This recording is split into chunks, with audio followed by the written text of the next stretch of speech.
जय श्री कृष्ण। शुक्लांबरधरं विष्णुं शशिवर्णं चतुर्भुजं प्रसन्नवदनं ध्यायेत् सर्वविघ्नोपशान्तये। कृष्णाय वासुदेवाय देवकीनन्दनाय च నందగోపకుమారాయ గోవిందాయ నమో నమః. మహాకవి శ్రీ బొమ్మెర పోతనామాత్య ప్రణీత శ్రీ మహాభాగవతం చదువుతున్నాము. తృతీయ స్కంధంలో ఉన్నాం.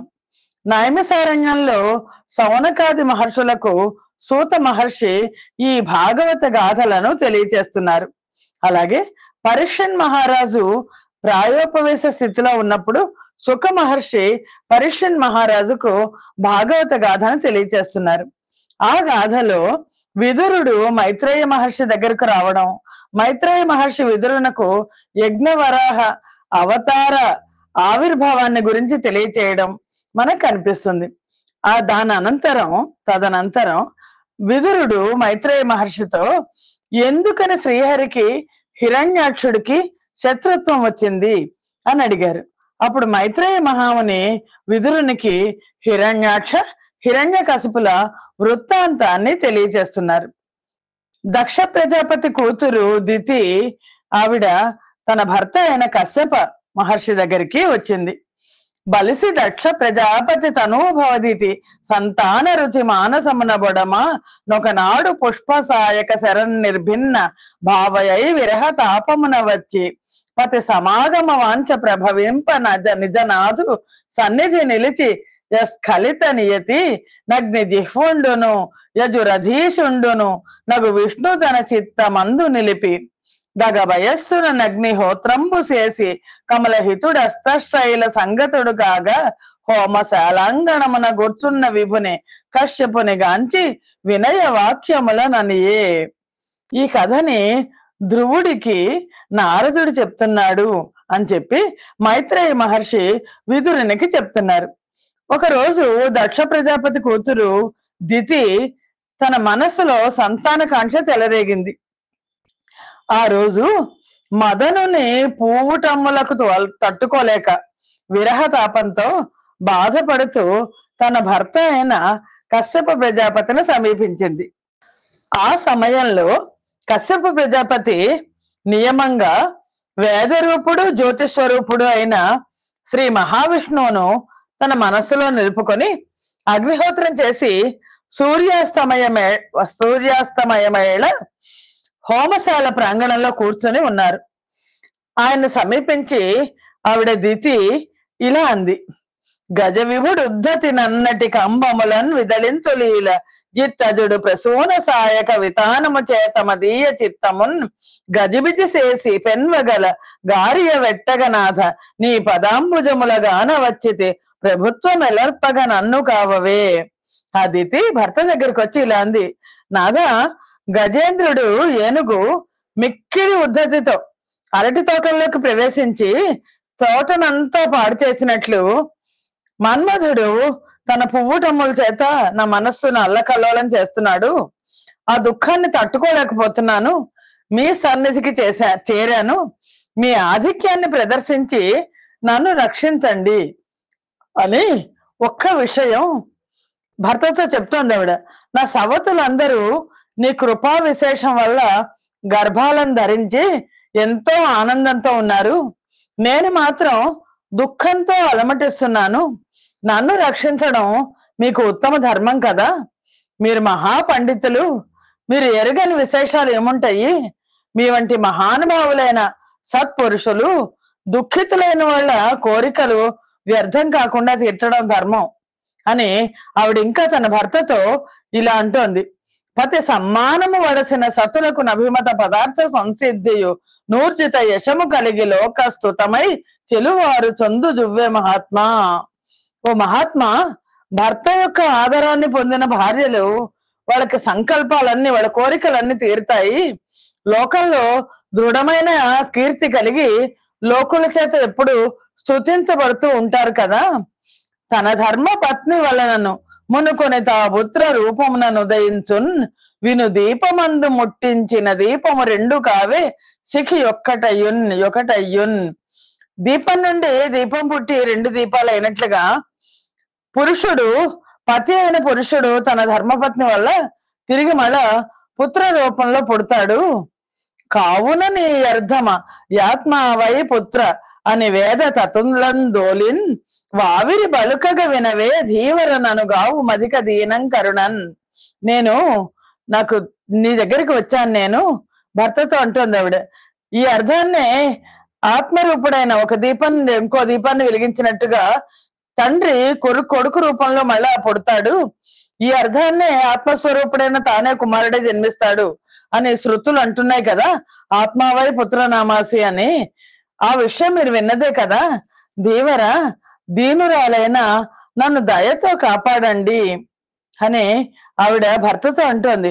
వర కరుణామతిన్ దుహితృవత్సల తందనరారు నట్టి మద్గురుడొకనాడు మమ్ముదన కూతులనందర పిలిచి మీ మనోహరు నెరిగింపుడిత్తు గమలాలన లాననలార అటన్న నందులో పురుష వరేణ్యమేము పదు మువ్వుర మర్మిలు నిన్ను వరింపమే.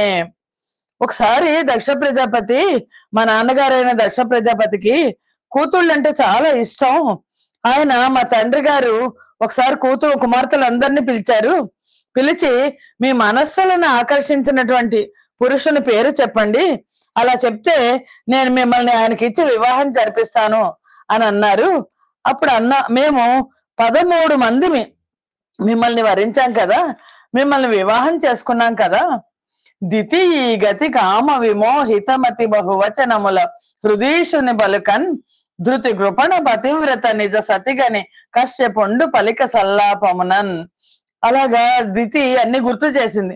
మేము 13 మందిని నిన్ను పెళ్లి చేసుకున్నాము. ఇప్పుడు నేను నీ దగ్గరికి వచ్చాను.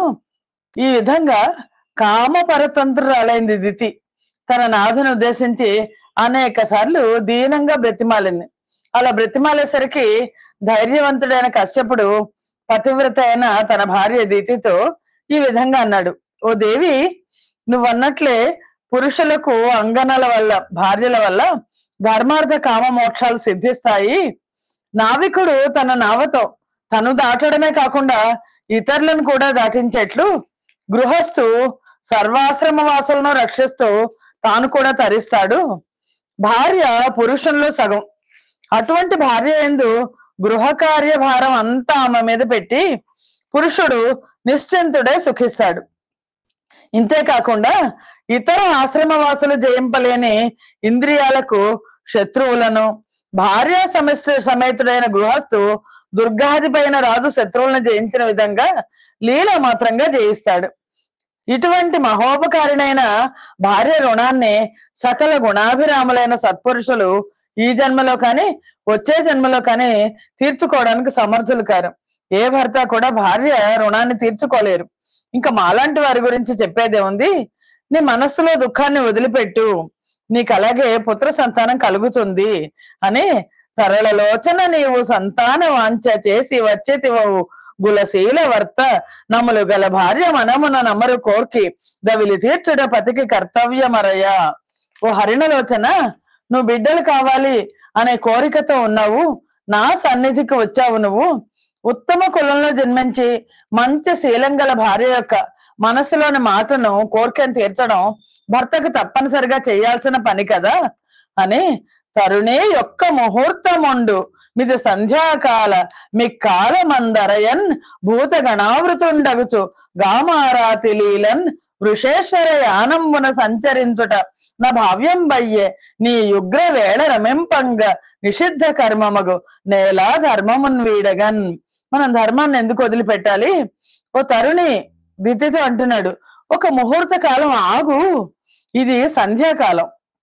ఈ కాలంలో కామునికి శత్రువైన శంకరుడు తన వాహనమైన వృషభాన్ని ఎక్కి భూత పిశాచాలతో కలిపి సంచరిస్తుంటాడు ఆకాశ మార్గంలో. ఇది అనుకూలమైన కాలం కాదు. ఈ ఉగ్రవేళ రమించడం చెయ్యకూడని పని. తెలిసి మనం చెయ్యకూడని పని ఎందుకు చేయాలి? ధర్మాన్ని ఎందుకు విడిచిపెట్టాలి అని ఇంకా ఆ కశ్యపుడు ఇలా అంటున్నాడు. అరవిందానన వీడని మరిది లీలాటో పరుద్ర క్షమాచర జంఝానల దూత పాంసు పటలచ్చనుండు రచ్చన్నుండు ధూమ్రైక దుర్భర విద్యోతిత కీర్ణ భీషణ జటాబద్ధుండు భస్మావలిప్త రుచి స్ఫార సువర్ణ వర్ణుడగుతున్ భాసిల్లు నత్యుగ్రుడై. ఈ సమయంలో ఓ అరవిందానన, అదిగో కనిపిస్తున్నాడే, వాడే నీ మరిది రుద్రుడు. ప్రేతభూమి నుండి వీచే భయంకరమైన వాయువుల వల్ల రేగిన దుమ్ముతో కూడిన శరీరం కలవాడు, కావి రంగుతో కనిపిస్తున్నాడు. భీషణ జటాబద్ధుడై శరీరం అంతా తెల్లని భస్మంతో సువర్ణ వర్ణంతో భాసిల్లుతున్నాడు.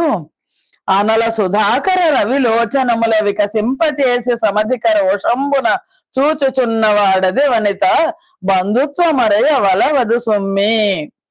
సూర్యుడు, చంద్రుడు, అగ్ని ఆ శివుడికి నేత్రాలు. ఆ మూడు కళ్ళను వికసింపచేసి పట్టగాని కోపంతో మన వైపే చూస్తున్నాడు. ఆయన మనకు బంధువే కదా అని అనుకోకు. అతనికి తలపోయ హితాహితులను సన్మాన్యులను విహీనులు నతి గర్హితులను లేరి ఈశ్వరుడు సమ మతీయును నిఖిలైక భూతమయుడై ఉండున్. ఆ ఈశ్వరుడు నిఖిల భూతమయుడు. ఆయనకి హితులు కాని అహితులు కాని, మాన్యులు కాని సామాన్యులు కాని, నిందింప తగని వారని కాని తగిన వారని కాని భేదభావం లేదు. సమబుద్ధి కలవాడు, సర్వభూతమయుడు, సర్వభూతాల యందు సమస్థితి కలిగిన వాడు. కావున మద్భ్రాత భవద్దేవరుడని తరుణిని మదింజూడకు మా దేవాది దేవు ద్రిజగత్ పావనం నిఖిలైక నేత భగవంతు హరున్. ఇలా అంటున్నారు. కాబట్టి తరుణి, కాబట్టి నా సోదరుడైన రుద్రుడు నీకు మరిది కదా అని నీ హృదయంలో ఎప్పుడు తేలిగ్గా తీసుకోకు. ఆయన దేవాది దేవుడు, త్రిజగత్ పావనుడు, సమస్త లోకాలకు ప్రభువు, భగవంతుడు హరుడు అని. మేము కాని పూజ్యులైన విజ్ఞానవంతులు కాని ఎవరైనా సరే ఆ మహానుభావుని మాయకు లోనే సంచరిస్తూ ఉంటాము. ఆ మాయ కూడా అనుభవించిన తర్వాత దూరంగా విసిరేసిన పూలదండలాగా దూరంగా ఉండి కూడా ఈశ్వరుని చరణారవిందాలకు ఎప్పుడూ నమస్కరించాలి అనే కోరిక కలిగి ఉంటుంది. మాయను అనుసరించే మేము ఉంటాము అని ఆ పరమేశ్వరుని గురించి చెప్తున్నారు. ఎవ్వని కరుణ బ్రహ్మేంద్రాది దిక్పాల వరులాత్మ పద వైభవముల దనరి రెవ్వని యాజ్ఞ వహించి వర్తించును విశ్వనేత్రియగుణ విద్య ఎప్పుడు నెవ్వని మహిమంబులిట్టి వట్టివియని తర్కింపలేవు వేదంబులైన నెవ్వని సేవింతురెల్లవారును సమానాధిక రహితుడై ఎలరు నెవ్వ దట్టి దేవుని త్రిపుర సంహార కరుని మస్తి మాలాధరుండు భిక్షాసనుండు భూతి లిప్తాంగుడుగ్రప రేత భూమి వాసుడని హాస్యమనరించు వారు. మరియు ఎవని కరుణతో బ్రహ్మ మరియు మహేంద్రాది శ్రేష్ఠులైన దిక్పాలకులు తమ అధికారాల్లో మహావైభవంగా ఉండగలుగుతున్నారు, ఎవని ఆనతిని వహించి విశ్వనేత్రి అయిన అవిద్య ఎప్పుడు వర్తిస్తూ ఉంటుందో, ఎవని మహిమలు ఇలాంటివి అలాంటివి అని వేదాలు సైతం తర్కింపలేవో, లోకులందరూ ఎవరిని పూజిస్తారో, ఎవనికంటే మేటివారు సాటివారు లేరో అలాంటి ఆ ఈశ్వరుని త్రిపురాసుర సంహారకరుని హరుడు ఎముకలు మాలగా ధరిస్తాడని, బిచ్చమెతుకు తిరిగేవాడని, శరీరం అంతా బూడిద రాసుకుంటాడని, ఎప్పుడు శ్మశానంలో ఉంటాడని నిందించే వాళ్ళు ఎవరైనా ఉంటే వాళ్ళందరూ నిర్భాగ్యులు. ఆ శంకరుణ్ణి కొలిచిన వాళ్ళు మాత్రమే భాగ్యులు, భాగ్యం కలిగిన వాళ్ళు అని. ధర సునక భోగ్యమును నేహ పరదూరమునైన తనువు పాథేయముగా నిరినమ్మి వస్త్రమాల్జాభరణంబులలంకరించు పామరజనులున్ ఘన నిర్భాగ్యులుగా మది గనుమని ఈ రీతి ప్రియకు కశ్యపుడెరిగించినదితి గ్రమ్మర పలికన మనసిజ సాయక విభిన్న మానస ఎగుతున్. కశ్యప ప్రజాపతి చెప్తున్నారు, ప్రాణాలు పోయాక శరీరం కుక్కలకు నక్కలకు ఆహారం అయిపోతుంది, ఆ పైన ఇహపరాలకు దూరం అవుతుంది. అటువంటి ఈ శరీరాన్ని నమ్మి వస్త్రాలతోనూ పూలదండలతోనూ ఆభరణాలతోనూ అలంకరించుకునే పామర జనులను నిర్భాగ్యులుగా తెలుసుకో అని ఈ విధంగా తన ప్రియురాలితో పలికాడు కశ్యప ప్రజాపతి. కానీ దితి మన్మథ బాణాలతో మనస్సు చెదిరిపోయి తన భర్తతో ఏమేమో అంది. మునుకొని లజ్జావనతవ ధనదేయి ప్రాణేషు కొంగు దాలిమిదూలం బెనగొనియ వార కామిని యనువున వినిషిద్ధ కర్మమందభిముఖియై. ఆ దితి అలా అంటుంటే, ఇది ఇప్పుడు చేయకూడని పని అని భర్త చెప్తున్నా వినకుండా సిగ్గుతో తలంచుకుని ఒక వారకాంతలాగా కామంతో ప్రాణేశ్వరుడి వస్త్రాన్ని పట్టుకొని లాగింది. ఈ భార్య చేసిన బలవంత పనికి కాదనలేక ఈశ్వరుడికి ఒక నమస్కారం చేసి ఏకాంతంలో కశ్యప ప్రజాపతి తన భార్య కోరిక తీర్చాడు. తీర్చి సనాతనమైన బ్రహ్మ గాయత్రిని జపించాడు. ద్వితీయును నిషిద్ధ కర్మ స్థితికై మదిలోన సిగ్గు చిట్టాడగా నా నత వదన యగుచు నా పశుపతి వలన భయంబు గల్గి పరమ ప్రీతిన్. ఆవిడ ద్వితీదేవి కూడా చేయకూడని పని చేసినందుకు మనసులో సిగ్గుపడుతూ తల ఉంచుకుని ఈశ్వరుని వల్ల భయంతో కశ్యపంతో పరమ ప్రీతితో ఇలా అంది: సమస్త లోకాల్లోని జీవరాశికి పతి అయిన పరమేశ్వరుడు నా తప్పును మన్నించి నా గర్భాన్ని రక్షించుగాక. రుద్రుడు మహాత్ముడు, స్వయం ప్రకాశుడును, ఆయన ఆజ్ఞను ఎవరు అతిక్రమించలేరు. అందరి కోరికలు తీర్చేవాడు, కోరికలు లేని వాళ్ళకి మోక్షం ఇచ్చేవాడు, ధర్మదండాన్ని ధరించి దుర్మార్గులను శిక్షిస్తాడు. పరమాత్ముడు, ఈ జగత్తుకు అంతర్యామి స్వరూపంగా ఉండేవాడు ఆయనే కదా. ఆయనకు గుణాలు లేవు, కోరికలు లేవు, భక్తులకు సులభంగా లభిస్తాడు. అలాంటి పరమేశ్వరునికి నేను నమస్కరిస్తున్నాను. అంతేకాదు, షడ్గుణ ఐశ్వర్య సంపన్నుడు, ఈ జగత్తును భరించేవాడు, అనుగ్రహించడమే శీలంగా కలవాడు, ఆపన్నులైన కాంతలకు రక్షకుడు, సతీదేవి పతి అయిన ఆ సర్వేశ్వరుడు నన్ను రక్షించుకాక అని ఆవిడ దీతీదేవి దండం పెట్టుకుని అర్భకులు లేని దగుటను గర్భము నిజనాథు వలన గమలాసన కావిర్భూతమైన గర్మ వినిర్భర పరితోషమాత్మ నెలకొని ఉండెన్.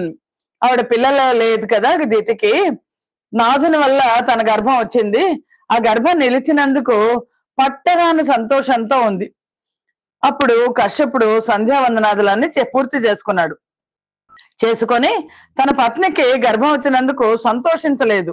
ఎంతో బాధపడుతూ తప్పుడు పని చేసినందుకు కుమిలిపోతూ భార్యతో ఇలా అన్నాడు: సతి నీవే గతి నింద కోడక మనోజాతేక్షు కోదండ నిర్గత నారాత పరంపరాహత విశీర్ణ స్వాంతవై పాప సంగతి లజ్జాభయ ధర్మములు విడిచి దుష్కాలంబునందే రమించితి బల్మిన్ వెలయాలి కైవడిని దుశ్శీల క్రియాలోలతన్.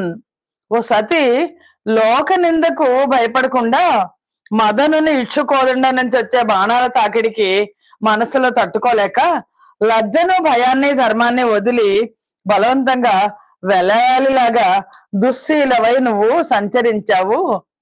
అలా అవడం వల్ల సతి విను భూతగణ ప్రేరితులై రుద్రానుచరుల పృథు శక్తి సమన్వితులు ఉగ్ర కర్ములతి శౌర్యతముల్ భద్రానుభద్రులన నామములన్ పరగిన దర్పోద్ధతులిద్దరు కొడుకులు నీకు బుట్టి ధరణికి వ్రేగై నిరతము బుధ జనపీడ పరులై వర్తింతురాత్మ బలగర్వమునన్. అందువల్ల ఓ దితి, నువ్వు విను. రుద్రుని యొక్క అనుచరులు అపారమైన శక్తి సామర్థ్యాలు కలవాళ్ళు, భయంకరమైన పనులు చేసేవాళ్ళు, చాలా పరాక్రమవంతులు, భూత గణాలతో ప్రేరేపించబడిన వాళ్ళైన భద్రుడు అనుభద్రుడు అనే పేర్లతో నీ కొడుకులై పుడతారు. వాళ్ళిద్దరూ చాలా దర్పం గలవాళ్ళై సజ్జనులందరినీ కూడా పీడిస్తూ బలగర్వంతో భూమికి భారం అయిపోతారు. అట్టి దుష్కర్ములకును మహాత్ములు అలిగి విశ్వవిధుడైన హరికిని విన్నవింప నతడు కోపించు హరికులు సాయుధమున గిరుల నరకిన గతి వారి ధరణి గోల్చు. అలాంటి ఇద్దరు దుష్టులు నీకు కొడుకులుగా పుడతారు. ఆ దుష్టుల దురాగతాలను సహించలేక మహాత్ములు శ్రీహరికి విన్నవించుకుంటారు. ఇంద్రుడు తన వజ్రాయుధంతో పర్వతాల రెక్కలు నరికినట్లు ఆ శ్రీహరి ఈ ఇద్దరు కొడుకుల్ని కూడా, దుష్కర్ములు కదా వాళ్ళని సంహరిస్తాడు అని కశ్యపుడు ఎరిగించిన వినిదితి భయమంది చాలా విహ్వలమతి అయి తన హృదయేసు ముఖాబ్జము కనుగొని ఇట్లని విగత కౌతుక ఎగుచున్. ఆ విధంగా కశ్యప ప్రజాపతి చెప్పగానే విని దితి చాలా భయపడిపోయింది, ఎంతో ఆందోళన చెందింది. కాంతి విహీనమైన ముఖంతో తన నాథుని కళ్ళల్లోకి చూస్తూ ఇలా అంది. ధర సుజన రాధులకు తామస చిత్తులకెందు నాయువున్ సిరియు నశించిపోవు మృతి సేకురు శత్రుల చేత నింతయవు నరయగ నిక్కువంబు భవదాత్మజులార్యులకు ఎగ్గుసేయ భూసురుల కృధాగ్ని పాల్పడక శోభనము హరిచేతి పంచకన్. స్వామి, సజ్జనులకు అపరాధం చేసే దుర్మార్గులకు ఎప్పుడు కూడా ఆయువు ధనస్సు నశించిపోతాయి. వాళ్ళు శత్రువుల చేత వాళ్ళ హత్తులు అవక తప్పదు, ఇది నిజం. కానీ మన పుత్రులు పూజ్యులకు తప్పు చేసినందువల్ల వాళ్ళ ఆగ్రహానికి బలి కాకుండా శ్రీహరి చేతుల్లో ప్రాణాలు కోల్పోవడం అనేది శుభమే కదా అని అంది. అంటే అప్పుడు కశ్యపుడు భార్య యొక్క దుఃఖాన్ని తీరుస్తున్నాడు. అనవుడు కశ్యపుండు కమలాసనకి ఇట్లను నింతి నీవు చేసిన విపరీత కర్మమున చేకురే నిట్టి అవస్థ దీనికి మనమున తాపజెంద మందకుము మాధవు పాద సరోజ యుగ్మ చింతనమున చేసియున్ నన్ను ముదంబున గొల్చుట చేసి ఉండగన్. ఆ మాటలు విని దీతల అనేసరికి శ్రీహరి చేతిలో మరణిస్తాడు, పోన్లే మంచిదే కదా అని బాధపడుతోంది ఆవిడ. అప్పుడు ఆ మాటలు విన్న కశ్యపుడు కమలం వంటి ముఖం కలిగిన దితీదేవితో ఇలా అన్నాడు.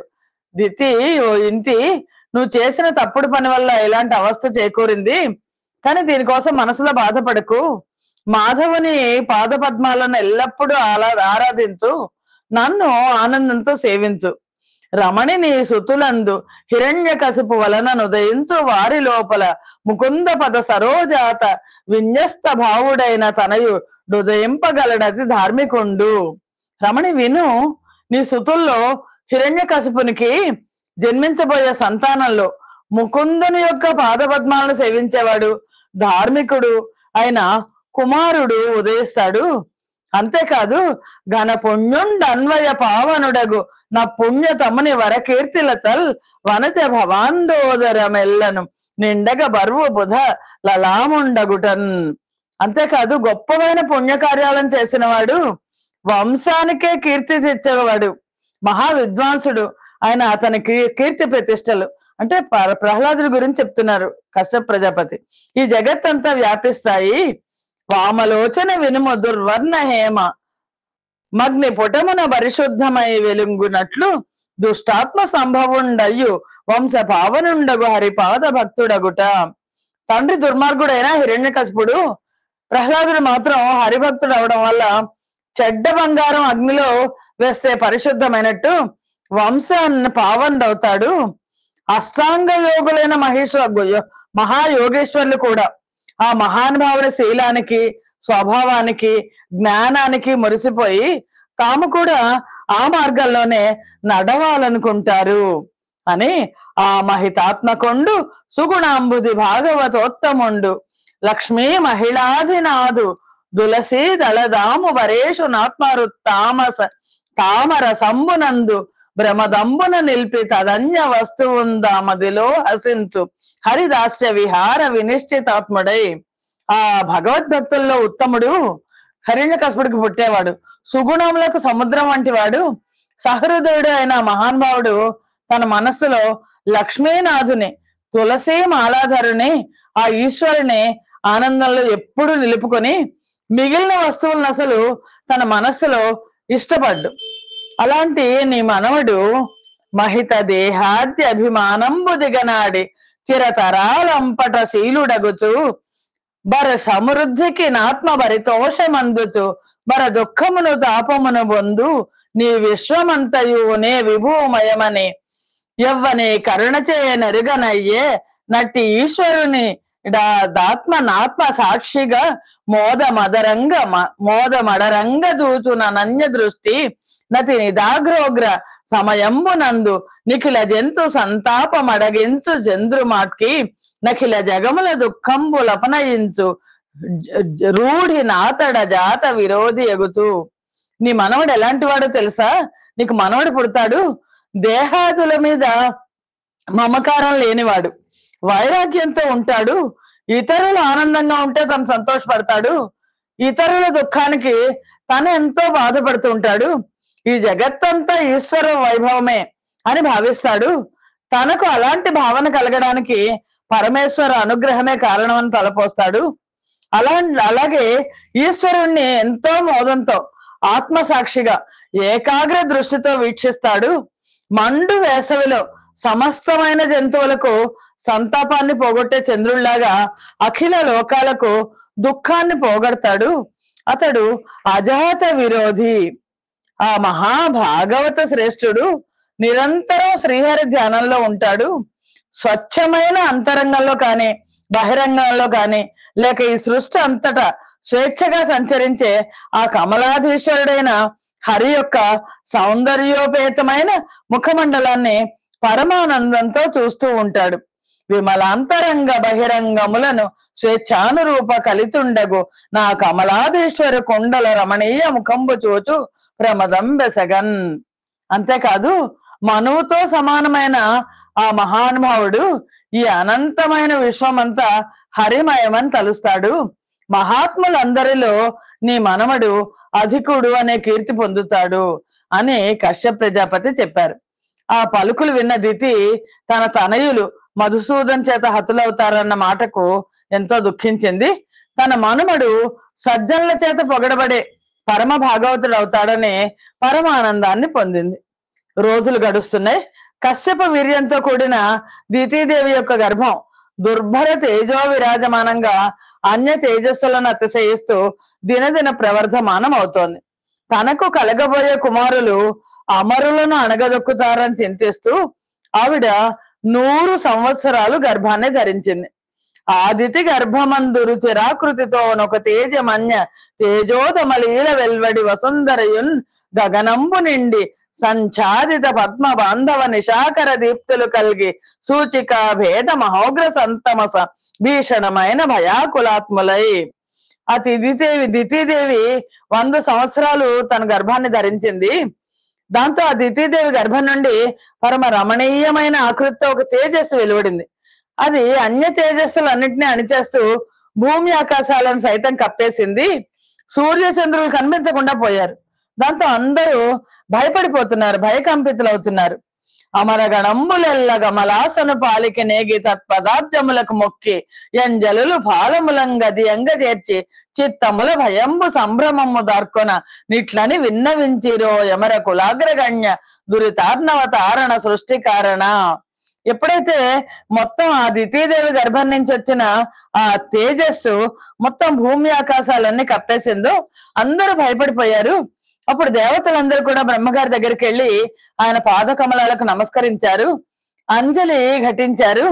నుదుటికి చేర్చి చిత్తంలో భయము వేగిరిపాటు లేకుండా వేగిరిపాటు అచ్చయిస్తే ఈ విధంగా ప్రార్థించారు. అమరులందరికీ అగ్రగణ్యుడైన ఓ బ్రహ్మదేవ, నువ్వు పాపం అనే సముద్రాన్ని దాటడానికి వంతెన లాంటి వాడువు, ఈ సృష్టికి కారణభూతుడవు.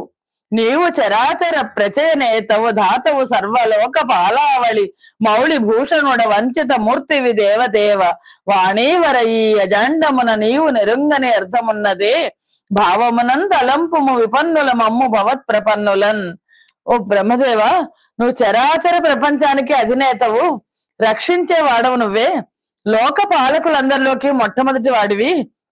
ఓ దేవదేవ, సరస్వతి నాథ, ఈ బ్రహ్మాండంలో నీకు తెలియని విషయం అంటూ ఏది లేదు. నీ మనస్సులో ఒక్కసారి మా గురించి ఆలోచించు. ఇదేదో భయంకరమైన విపత్తు వస్తోంది, ఈ విపత్తు నుంచి మమ్మల్ని రక్షించు. ఓ దేవాదిదేవ, కదిలేవి కదలనివి అనే వాటితో కార్యరూపంలో ఉన్న ఈ సమస్తమైన సృష్టికి కారణమైన వాడవు నువ్వే కదా. నీ చేతనే ఈ భువనాలన్నీ సృజించబడ్డాయి. నువ్వు సర్వ జీవుల ఆత్మభావము తెలిసిన వాడివి, లోకనాథుల్లో శిఖామణివి, విజ్ఞానమే నీ సర్వ స్వరూపం. మాయా రూపంతో ఈ సృష్టి చేస్తున్నావు, రజోగుణాన్ని స్వీకరించి ఈ సృష్టిని అంతా లీనం చేస్తున్నావు. యోగంలో పండిపోయి నిష్కాములైన యోగులు నిరంతరం నిన్ను ధ్యానిస్తారు. శ్వాసను వారించి ఇంద్రియాలను జయించిన ఆత్మలతో ప్రకాశిస్తూ నీ అనుగ్రహం పొందిన వారికి పరాభవం కలగనే కలగదు. తాడుచే కట్టబడిన పశువుల వలె ఎవని మాటకు బద్ధులై లోకంలోని జీవులందరూ నడుచుకుంటారో అలాంటి నీకు నమస్కారము. లోకంలో పగలు రాత్రి భేదం లేకుండా పోయింది, కర్మలు లోపించాయి. ఈ లోకాలకు క్షేమాన్ని కలుగజేయి. నీ రక్షణ కోరి వచ్చిన మమ్మల్ని అందరినీ కూడా నీ పరిపూర్ణ కరుణా కటాక్ష వీక్షణాలు ప్రసరింపచేసి కాపాడు. కశ్యపుని వీర్యం దితి గర్భంలో ఉండిపోయింది, అన్ని దిక్కులను ఆక్రమించి దారువులో అగ్నిలాగా వృద్ధి చెందుతోంది అని అలా విన్నవించిన దేవతా సమూహానికి ఆనందం కలిగేటట్లు బ్రహ్మ ఇలా అన్నారు. గీర్వాణులార యుష్మత్ పూర్వజులు ఆత్మీయ సుతులు పుణ్యులు విచర నిర్వాణ్యులు సనకాదులు సర్వంకష శేముషి విచక్షణులెందున్. ఓ గీర్వాణులారా, సనక సనందనాదులు మీకంటే ముందు జన్మించిన వారు, వారు నాకు మానసపుత్రులు, పుణ్యులు, నడిచి వస్తున్న నిర్వాణం వంటి వారు, అన్నిట్లోనూ బుద్ధి వైభవం కలవాళ్ళు. అలాంటి ధీరులైన వాళ్ళు మనస్సులో ఎలాంటి కోరికలు లేని వారే అడ్డు లేకుండా భువనాలన్నీ తిరుగుతూ శ్రీహరిని కొలవాలి అనే ఉద్దేశంతో బయలుదేరారు. చని చని కాంతిరంత బుధ సత్తములంచిత నిత్య దివ్య శోభన విభవాభిరామము ప్రపన్న జన స్తవనీయ నామమున్ జనన విరామమున్ సుజన సన్నుత భూమము భక్త లోక పాలన గుణధామము పురలలామము జారు వికుంఠధామమున్. ఆ బుధ సత్తములు వెళ్ళి వెళ్ళి అందాలు కురుస్తున్న వైకుంఠాన్ని చూశారు. ఆ నగరం దివ్యమైన శోభతో వైభవంతో వెలిగిపోతోంది. శరణాగతి చేసిన వారికి పొగరు తగి ఉంది. అక్కడ సేవించిన వారికి తిరిగి పుట్టడం అనేది లేదు. ఆ నగరం సుజనులు సన్నతించేట్లుగాను భక్తజనులను పాలించేట్లుగాను ఒప్పుతోంది. ఆ మహనీయ పట్టణమునందు వసించడి వారలాత్మ నిష్కామ ఫలంబే సత్ఫలముగా తలపోసి ముముక్షు ధర్ములై శ్రీ మహిళాధిపాంఘ్రి సరసీరు పూజలు నర్చుచున్ మహోద్ధామ తదీయ రూపముల దాల్చి సుఖించుచు నుందురెప్పుడున్. ఆ మహనీయ పట్టణం వైకుంఠంలో వసిస్తున్న వాళ్ళందరూ కూడా ముముక్షత్వాన్ని కోరి ఏ పని చేసినా నిష్కామ కర్మగా చేస్తారు. ఎప్పుడూ శ్రీ మహావిష్ణువు పాదపద్మాలను సేవిస్తుంటారు. నారాయణ స్వరూపులే అందరూ నిత్య సంతోషులే ఉంటారు. విగత రజస్తమో గుణుడు విస్తృత చారు యసుండు శుద్ధ సత్వగుణుడు డజుండనాది భగవంతుడు అనంతుడు అనంత శక్తియున్ నిగమచే యాంత వేద్యుడు వినిశ్చల నిర్మల ధర్మమూర్తియున్నగు హరి పేర బెంపసగు నన్నగరోప వనమ్ము నిర్ములిమ్ములన్. ఆ శ్రీహరి త్రిగుణాతీతుడు, గొప్ప కీర్తి గలవాడు, పరిశుద్ధమైన సత్వగుణం గలవాడు, పుట్టుక లేనివాడు, అనాది భగవంతుడు, అనంతుడు, అనంత శక్తి సంపన్నుడు, వేదముల చేత మాత్రమే తెలుసుకొనదగినవాడు, నిశ్చలుడు, నిర్మలుడు, ధర్మం రూపుదాల్చిన వాడు. ఆ నగరంలోని ఉపవనాలన్నీ కూడా అటువంటి మహానుభావుని పేర వెలుగొందుతూ ఉంటాయి అని పరీక్షణ్ మహారాజుకు సుఖ మహర్షి తెలియచేస్తున్నారు. విదురునికి మైత్రేయ మహర్షి తెలియజేస్తున్నారు. ఇక్కడ మనం ఆపుచేద్దాం. స్వస్తి ప్రజాభ్య పరిపాలయంతాం న్యాయేన మార్గేణ మహిం మహేష. గోబ్రాహ్మణేభ్య శుభమస్తు నిత్యం. లోకా సమస్తా సుఖినో భవంతు. సర్వం శ్రీకృష్ణార్పణమస్తు. యదక్షర పదభ్రష్టం మాత్రాహీనంతు యద్భవేత్ తత్సర్వం క్షమ్యతాం దేవ. నారాయణ నమోస్తుతే. శ్రీమన్నారాయణ నమోస్తుతే. జయ శ్రీకృష్ణ.